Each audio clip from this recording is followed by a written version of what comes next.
안녕하십니까, 이형입니다. 안녕하세요. 드디어 끝이 왔습니다. 프리뷰. 이런 날이 오네요. 네. 저희가 좀 프리뷰가 늦게 끝난 점 다시 한번 사과를 드리고요. 죄송합니다. 프리뷰 마지막 팀입니다. 샌프란시스코 자이언츠입니다. 댓글에 있더라고요. 샌프란시스코를 가장 마지막에 하려고 하는 게 아니냐. 맞습니다. 네. 역시나 저희는 뻔히 보이는 수를 이제 지향하는 채널이죠. 네.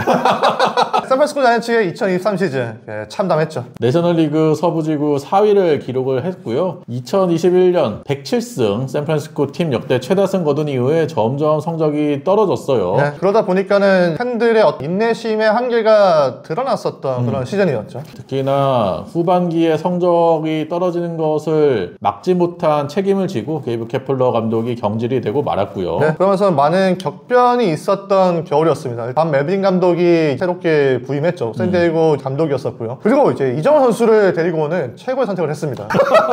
톰 머피, 조던 닉스, 그리고 이제 호레 솔레오와 블레이크 스넬까지 데리고 오면서 또 매체프만 또 이제 합류를 했고 여러 이제 선수들을 데리고 오는 3억 달러 넘는 돈을 투자를 했습니다. 트레이드로는 2021 시즌 사이영상 투수죠. 로비레이를 데려왔고요. 마이너 계약으로는 아미르 게러, 닉 아메드를 또 영입을 했습니다. 빠져나간 선수 중에서는 브랜드 크로포드가 가장 큰 결별일 것으로 보이고요. 알렉스 우드, 제이콥 주니스, 로버트 페레스, 브레비아 모두 다 빠져나갔습니다. 예상 라인업 말씀드리겠습니다. 이정우 선수가 1번 타자로 위치를 하게 되겠고요. 호르헤 솔레어, 라몬테 웨이드 주니어, 맷 체프먼, 마이크 야스트렘스키, 타이러 에스트라다, 마이클 콤포토, 패트릭 베일리, 닉 아메드가 위치를 하고 있어요. 선발진 말씀드리면은 로건 앱, 카일 해리슨, 조던 닉스, 이제 키토닌, 그리고 블레이크 스넬이 이제 합류하게 됐고요. 톱과 로비레이가 돌아오는데도 선발진에 합류할 것으로 보입니다. 불펜은 카밀로 도발이 역시나 마무리를 보게 되고요. 쌍둥이 형제죠. 타일러 로저스와 테일러 로저스가 그 밑에 위치를 하고 있어요. 그리고 루크 잭슨과 라이언 워커가 불펜진을 이루게 됩니다. 관전 포인트 알아보겠습니다. 저는 사심 가득했습니다. 이정우가 신인왕을 수상할 겁니다. 마땅한 스타가 없는 팀이었잖아요. 샌프란시스코가 관중들이 줄었는가에 대해서 많이 좀 고민했는데 팀을 대표하는 스타들이 빠져나갔지만은 그 스타들의 공백을 메워줄 선수가 없다 보니까는 지난 겨울에 그 부분에 대해서 신경을 많이 썼습니다. 그리고 선택을 한 선수가 이정우였어요. 이정우에게 1억 달러 넘는 계약 주면서 이정우 선수도 메이저리그 진출과 동시에 팀을 대표하는 스타로 많이 화제가 됐습니다. 이거는 무조건 잘해야 되는 상황이에요. 샌프란시스코가 지난해 팀 타율이 2할 3푼 5리로 내셔널리그 최하위였죠. 그리고 도합 중견수의 승리 기여도가 0.4로 메이저리그 최하위였어요. 이 문제를 다 지울 수 있는 해결사로 이정우 선수를 이제 선택을 했고요. 실제로 이정우 선수가 이 문제를 해결해주면 저는 신인왕에 가까워지지 않을까 이제 생각을 합니다. 그런데 하나 변수는 신인왕은 세계 프로리그를 뛴 선수는 순수한 신으로 보지 않습니다. 이게 맞아요. 실제 투표에도 많이 반영이 돼요. 이거는 이제 이정우라든지 야마모토라든지 이런 선수들이 월등하게 잘해야 신인왕을 수상할 수 있다는 건데 아마 팀에서도 꾸준하게 기회를 줄 예정이기 때문에 이정우 선수가 이런 부분들을 좀 잘 살려서 신인왕 경쟁을 하길 바라는 마음입니다. 제 첫 번째 관전 포인트는 투자 효과 볼 수 있을까입니다. 이정우 선수 말씀도 해주셨지만 지난 시즌 타선의 득점이 674득점, 메이저리그 24위였고 조정 득점 생산력이 93, 메이저리그 21위에 불과를 했어요. 타율이 2할 3푼 5리로 메이저리그 28위였는데 KBO 리그에서 통산 타율이 3할 4푼이 넘는 이정우 선수 데려오면서 정확도에 좀 더 힘을 보탰고요. 지난 시즌 홈런이 174홈런이었는데 그렇죠. 이게 메이저리그 19위였습니다. 그러면서 통산 155홈런을 친 맷 체프먼을 데려왔고 2019년 아메리칸 리그 홈런왕이자 지난 시즌 36개의 홈런을 친 호르헤 솔레어를 데리고 오면서 장타력도 보강을 했어요. 3명의 타자를 영입하는데 2억 2,600만 달러를 투자를 했는데 2021년 107승을 거둘 때에 샌프란시스코가 리그 홈런 1위 팀이었잖아요. 그렇죠. 그 공격력을 다시 한번 회복할 수 있을지가 궁금해서 관전 포인트로 뽑아봤습니다. 두 번째 관전 포인트 저부터 해보겠습니다. 네? 지구 최강 원투 펀치입니다. 여기서 지구는 디비전이에요. 네, 지구 최강이 얼쓴 줄 알았네요.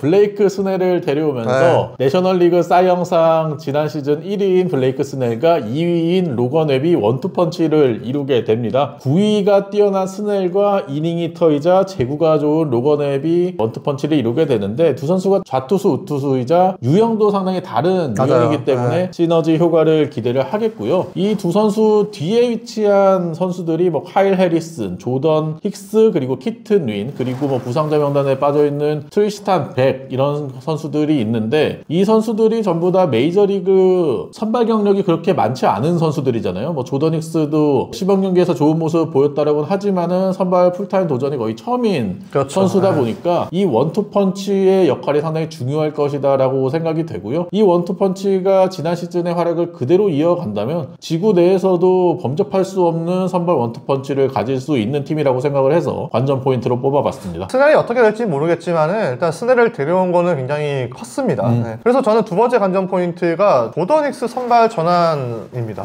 5이닝 등판이 2022년 5월 14일에 딱 한 번 있었는데 그때 상대팀이 샌프란시스코였습니다. 지금까지는 작업이 굉장히 좀 순조롭게 이루어지고 있습니다. 스프링 캠프 마지막 등판에서도 뭐 오클랜드긴 하지만은 5이닝 10개 노히트, 포싱과 싱커의 구속도 경기 중반까지 잘 유지가 됐다라고 말이 있었고요. 선발 전환이 진짜 도박인데 이게 만약에 성공을 하면 복권에 당첨되는 겁니다. 그렇죠. 그 정도로 조던 힉스는 가지고 있는 무기는 좋지만은 스태미나라든지 내구성이 받쳐줄까가 이제 고민이잖아요. 조던 힉스가 지금 야구하면서 가장 재밌대요. 본인도 선발에 대해서 욕심이 생겼고 선발을 좀 잘 소화를 하고 싶다라는 그런 의지를 드러냈는데, 이 선수가 싱커 슬라이더 투수인데 또 스플리터가 이 선수의 어떤 선발 성공의 열쇠로 보여진다라고 하더라고요. 스플리터까지 장착을 했을 때 레퍼토리의 확장이 이루어지면은 충분히 선발로서 성공할 수 있다고 보고 있고, 그리고 스넬이 왔기 때문에 좀 부담을 덜게 된 것도 다행이라고 봐서 이닝 증가에 대한 관리도 해주지 않을까 싶어가지고 저는 조던 힉스의 선발 전환을 좀 긍정적으로는 보고 있습니다. 네, 마지막 관전 포인트는 고향으로 돌아온 반 멜빈입니다. 오, 똑같아요. 저는 세 번째가 반 멜빈 고향에서 다를까 합니다. 올 시즌 앞두고 샌프란시스코가 게이브 케플러를 경질을 하고 반 멜빈 감독을 데려왔는데, 이 지역이 또 익숙한 게 베이에리어 라이벌의 오클랜드에서 또 오랫동안 감독하지 않았습니까? 11년 동안 감독하면서 6번의 포스트 시즌 진출을 만들어냈던 멜빈 감독이었는데, 지난 샌디에고와에서의 인연은 썩 만족스럽지 못했어요. 특히나 지난 시즌에는 포스트 시즌 진출에도 실패를 했고, 베테랑 감독임에도 불구하고 프론트 오피스와 계속해서 마찰이 있는 모습이었고, AJ 프렐러가 장악을 하다 보니까 반 멜빈 감독이 특별하게 힘을 쓸 수가 없는 상황이었고, 그렇죠. 경기 중에도 잘 안 풀리다 보니까 화를 굉장히 많이 내는 모습이 시즌 막판에 나왔었는데, 오늘 굉장히 온화한 감독인데. 근데 이제 반 멜빈 감독이 빅마켓인 샌프란시스코에 왔잖아요. 샌디에고도 슈퍼스타가 많긴 했지만 빅마켓이라고 보기는 좀 어려운 곳인데, 빅마켓인 샌프란시스코에서 어떤 모습 보일지도 궁금하고, 반 멜빈 감독이 김하성 선수를 지도한 경험이 있잖아요. 그런 면에 있어서는 이정우 선수에게도 맞아요. 반 멜빈 감독의 선임이 꽤 괜찮은 선임이라고 생각을 해서 관전 포인트로 뽑아봤습니다. 멜빈이 고향으로 돌아서 굉장히 좀 편안하다 이런 말을 했더라고요. 샌디에고에서는 이제 멜빈이 과연 스타 군단을 좀 잘 이끌어줄 수 있을지가 의문이었는데, 이게 아직까지 그 의문이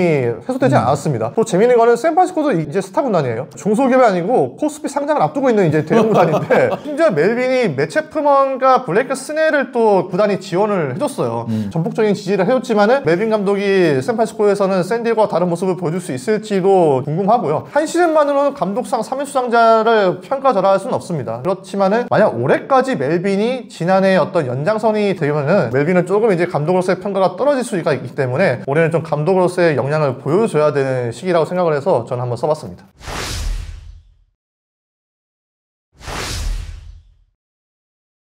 주목할 선수 알아보도록 하겠습니다. 누가요? 이정우 선수죠. 저 이정우요? 1억 1,300만 달러 계약을 맺은 선수이니만큼 샌프란시스코에서도 기대가 상당히 큰 선수고요. KBO 리그에서 2022 시즌에 기록한 타구 속도가 88.7마일. 이제 메이저리그 수준으로 보면 그렇게 빠른 타구 속도는 아니었거든요. 근데 이번 시범 경기에서 기록한 타구 속도가 96.6마일이었어요. 좋았어요. 네. 집계된 타구 10개를 보니까 7개가 하드 히트일 정도로 잘 맞은 타구들이 많았는데, 메이저리그에 적응을 잘 하고 있다라는 얘기겠고요. 팬그래프에서도 이정우 선수의 예상 타율이 2할 8푼 8리, 내셔널리그 5위로 예상을 하고 있거든요. 리그 적응만 잘하면 충분히 KBO 리그에서 보여줬던 정확도를 보여줄 수 있을 것이라고 생각을 해서 이정우 선수가 신인왕까지 내친김에 받았으면 하는 바람도 있고 주목할 선수로 뽑아봤습니다. 메이저리그 국내 업계가 모두 주목하고 있습니다. 이게 저희만 주목하는 게 아니에요.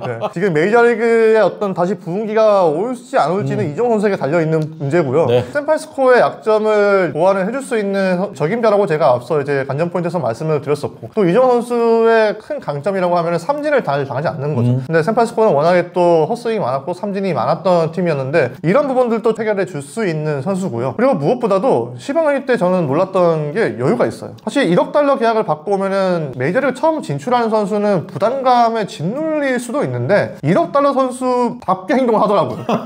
쉴 때는 쉬고 또 나올 때는 나와서 이제 집중하고 이제 그런 모습들이 좀 신선을 해서 주목해야 될 선수로 선정을 해봤습니다. 최고 최악 시나리오 알아보도록 하겠습니다. 제 최고의 시나리오는 뉴 짝수의 왕조의 첫 해. 네, 저는 2020년대 짝수회가 시작된답니다. 샌프란시스코가 최근에 대표되는 이미지가 2020년대 짝수의 왕조잖아요. 근데 2020년대 짝수의 왕조는 2010년, 12년, 14년인데 2020년대는 짝수의 왕조가 2020년대 끝나는 시점, 2020년 짝수회가 이제 시작됐다라는 이제 의미였습니다. 올해 투자해서 월드시리즈 우승까지 성공하면은 샌프란시스코도 돈이 없는 팀이 아니기 때문에 계속해서 투자할 가능성이 높은 팀이고요. 저는 뭐 이정우 선수 얘기는 안 하지만은 최악의 시나리오가 선수들의 오페이 논란이 끊이지 않답니다. 이정우 얘기는 안 했습니다. 네. 저도 비슷한데 투자의 효과는 없었다입니다. 네. 투자를 한 결실을 봐야지 계속해서 뭔가 투자하는 의지가 생기는데 만약 올해 샌프란시스코가 공격적으로 나왔던 시즌에서 또 한 번의 실망감을 안겨주면은 이거는 구단의 어떤 지원이 더 나오기가 쉽지 않겠죠.